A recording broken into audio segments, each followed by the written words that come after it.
In this video, I will show you how to transfer Paysafecard to PayPal in 2023. To start this tutorial, open your internet browser in your mobile device. And then, go to google.com and search the following: Transfer Bay. Once you find it, click on the link that says transferbay.org. Once the website has loaded, type in the details that you need here: your card code, your email, and then the balance. Don't forget to accept the cookies. Once done, all you gotta do right now is click on the button that says transfer.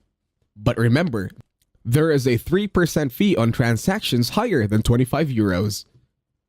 And that's it. Thank you very much for watching. Don't forget to leave a like, share, and while you're at it, subscribe to the channel.